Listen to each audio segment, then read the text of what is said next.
24वां अध्याय। जब यीशु मंदिर से निकलकर जा रहा था, उनको उजाड़ छोड़कर वह निकल पड़ा, क्योंकि परित्याग किया गया था।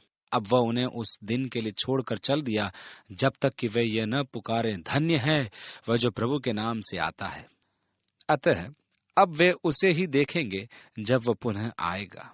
वहाँ लिखा है, यीशु मंदिर से निकलकर जा रहा था तो उसके चेले उसको मंदिर की रचना दिखाने के लिए उसके पास आए। उनका संकेत उन विशाल पत्थरों की ओर था, जैसा कि दूसरे सुसमाचार वृत्तांत में लिखा है। यूसुफुस के अनुसार वे पत्थर विशाल थे। उनमें से अनेक करीब 110 या 120 टन के थे। वे इस प्रवीणता से काटे गए थे कि उनको चुनाई की आवश्यकता नहीं थी, और आज भी चाकू का कल के मध्य प्रवेश नहीं कर पाता। उनकी शिल्पकारी आज भी एक भेद की बात है। इसी प्रकार पश्चिमी दीवार एक अभियांत्रिकी आश्चर्य कर्म है। यह हेरोदेस महान की उपलब्धि बयां करती है। चले यीशु को वो महान निर्माण कार्य दिखा रहे थे, तो उसने उनसे कहा, क्या तुम ये सब नहीं देखते?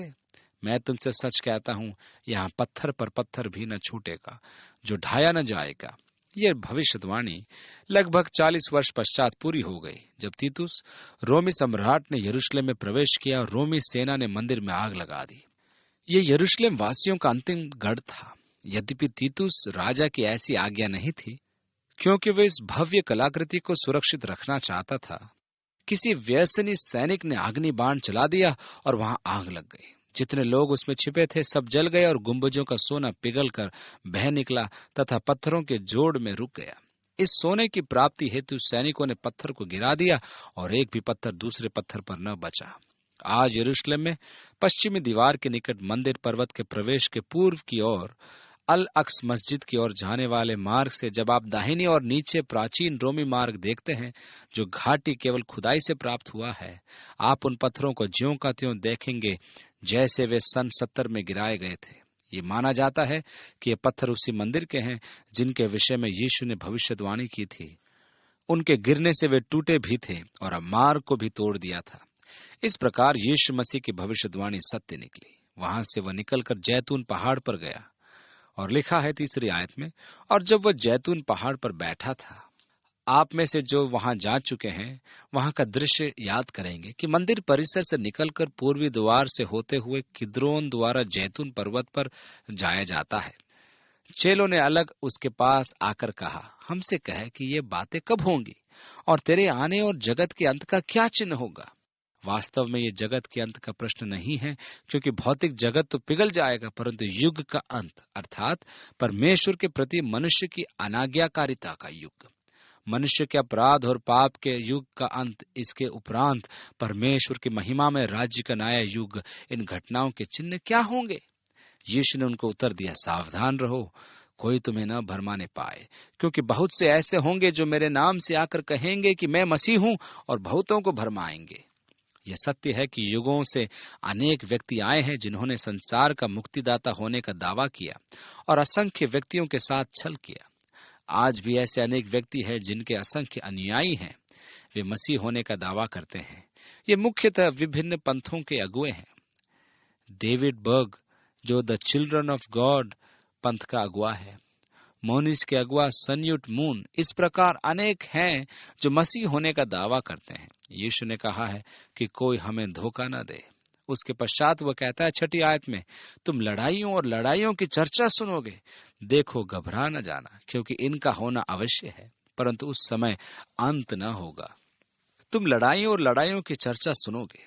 यीशु के समय से प्रत्येक शांति वर्ष के पश्चात 13 युद्ध के वर्ष रहे। अतः जैसा युद्ध की हाल ही में इराक में हुआ, चिन्हों में नहीं गिने जाएंगे, परंतु यीशु ने कहा, क्योंकि जाति पर जाति और राज्य पर राज्य चढ़ाई करेगा, और जगह जगह अकाल पड़ेंगे और भूई डोल होंगे।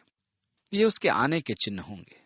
सन 1914 के बाद से 2 बार महायुद्ध हो चुके हैं। अकाल, आज संसार में लगभग 1,50,00,000 व्यक्ति बिना खाने के मृत्यु प्राप्त करते हैं। महामारियां, जीवाणु तथा विभिन्न स्थानों पर भूकंप बढ़ते ही जा रहे हैं। 8वीं आयत में लिखा है, ये सब बातें पीड़ाओं का आरंभ होंगी। ये आरंभ है। तब वे क्लेश दिलाने के लिए तुम्हें पकड़वाएंगे और तुम्हें मार डालेंगे, और मेरे नाम के कारण सब जातियों के लोग तुमसे बैर रखेंगे। और हम देख चुके हैं कि यूहन्ना की अपेक्षा शिष्य मारे ही गए। फॉक्सेस बुक ऑफ मार्टियर्स में समस्त शिष्यों की मृत्यु और प्रकार का वर्णन है।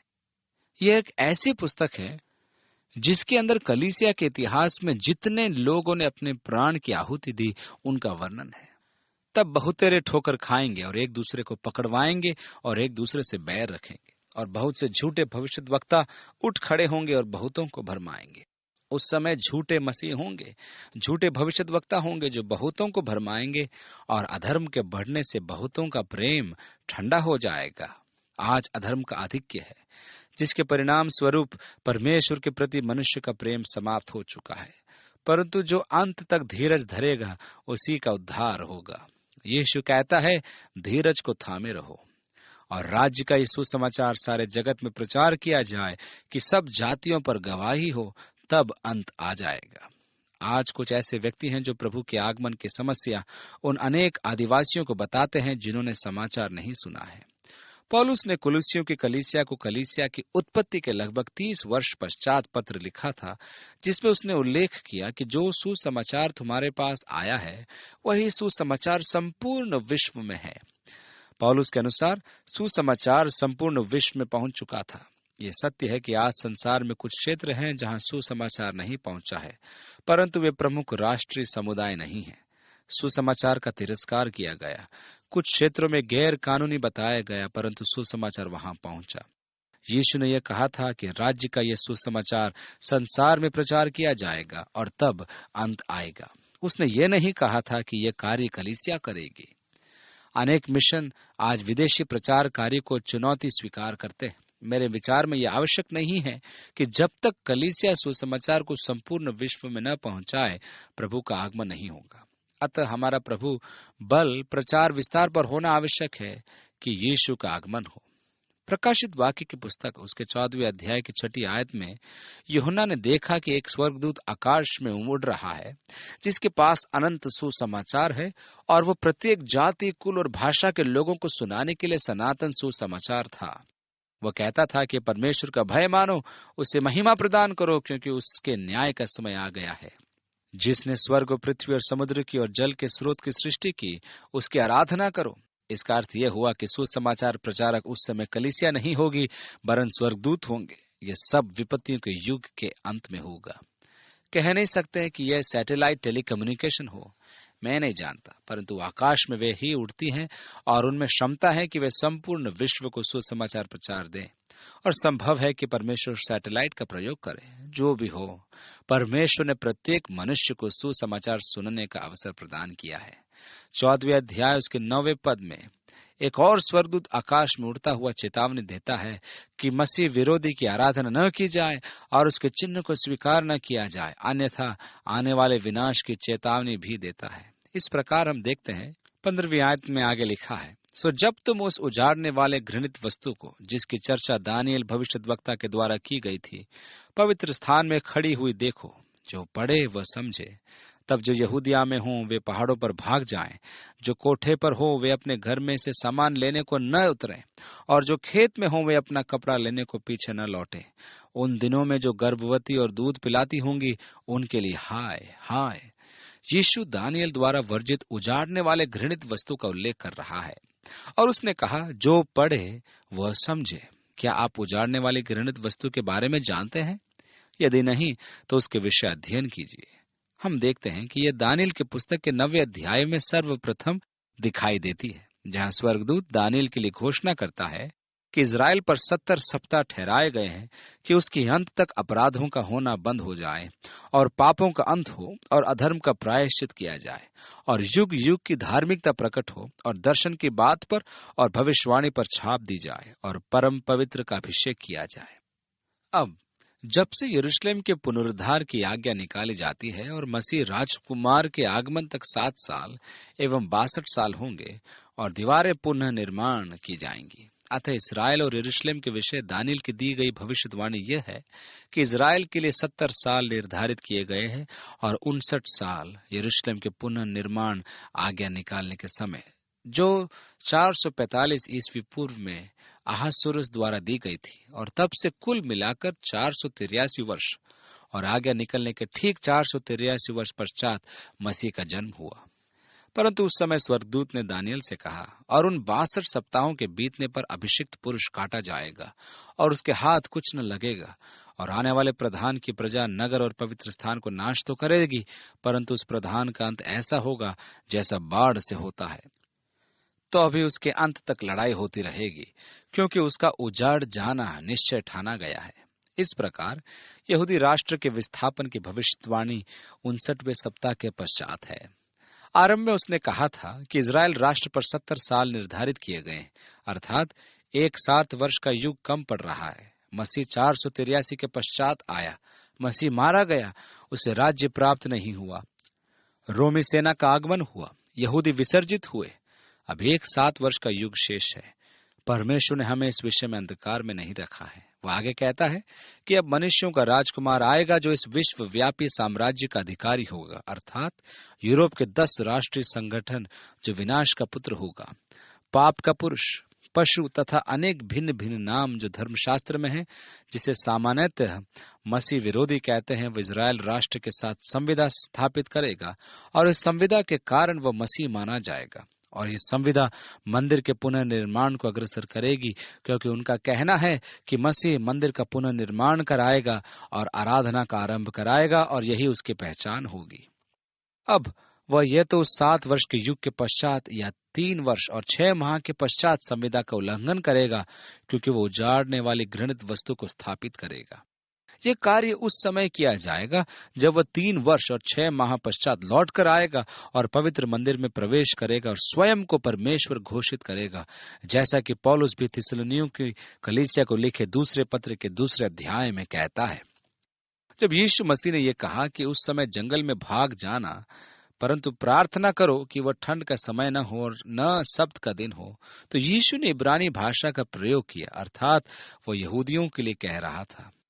प्रकाशित वाक्य के अध्याय 12 के 14वें पद में यूहन्ना कहता है कि यह मसीह विरोधी या पशु या पाप का पुरुष इजराइल के विरुद्ध युद्ध करेगा, और परमेश्वर उन्हें स्वर्गदूतों के पंख देगा कि वे जंगल में भाग जाएं, जहां 3 वर्ष और 6 माह परमेश्वर उनका पोषण करेगा। जब अजगर देखेगा कि वे बच निकले, तो वह अपनी सेना उनके पीछे भेजेगा और पृथ्वी उस सेना को निगल जाएगी। यशायाह के 16वें अध्याय में परमेश्वर ने जॉर्डन वास्तव में पेत्र से कहा, द्वार खोल कर मेरे लोगों को आने दो और उन्हें सुरक्षित पेत्र पहुंचाओ कि वे प्रकोप पुराने नियम में विपत्ति का पर्याय शब्द है कि समय वहां रहे जब तक कि वह टल न जाता। यही कारण है यीशु ने कहा कि जब तुम उजाड़ने वाले घृणित वस्तु को अंतिम 7 वर्षों के 3 वर्ष और 6 माह बाद पवित्र स्थान में खड़े देखो, तो वहां से भाग निकलो, क्योंकि यह एक चिन्ह है। घर जाकर कुछ लेने की चिंता भी नहीं करना, परंतु भाग निकलो और पेत्र चले जाओ जहां तुम्हारी सुधि ली जाएगी। यही वो उजाड़ने वाली घृणित वस्तु है। यह मसीह विरोधी है जो मंदिर में खड़ा होगा और कहेगा वह परमेश्वर है और उसकी उपासना की जाए। यह मनुष्य का अंतिम विद्रोह होगा और विपत्तियों का आरंभ। यह वह समय होगा जब परमेश्वर के क्रोध का कप ऊपर से बहने लगेगा और परमेश्वर का न्याय उन पर आएगा जो मसीह को अस्वीकार करते हैं। यही वह महान विपत्ति का युग होगा जिसका बाइबल वर्णन करती है, और इसका काल होगा 1290 दिन। ये प्रकाशित वाक्य के 6 अध्याय की 18वीं आयत में विस्तार से लिखा गया है। यदि आप जानना चाहते हैं कि उन 3 वर्षों और 6 माहों में क्या होगा, तो परमेश्वर ने उसे सविस्तार समझा रखा है। मैं तो यही कह सकता हूं कि आप यहाँ रहना नहीं चाहेंगे, और परमेश्वर का धन्यवाद करता हूं कि आपको यहाँ रहना भी नहीं होगा, क्योंकि परमेश्वर ने हमें उसके प्रकोप के लिए नहीं चुना, यह उसकी प्रतिज्ञा है। अब यीशु कहता है, और प्रार्थना किया करो कि तुम्हें जाड़े या सब्त के दिन भागना न पड़े, क्योंकि उस समय ऐसे भारी क्लेश होगा जैसा जगत के आरंभ से न अब तक हुआ और न कभी होगा। और यदि वे दिन घटाए न जाते तो कोई प्राणी न बचता, परंतु चुने हुओं के लिए वे दिन घटाए जाएंगे। चुने हुए अर्थात परमेश्वर की प्रजा यहूदी। विपत्तियों की महामारी होगी, युद्ध छिड़ जाएंगे।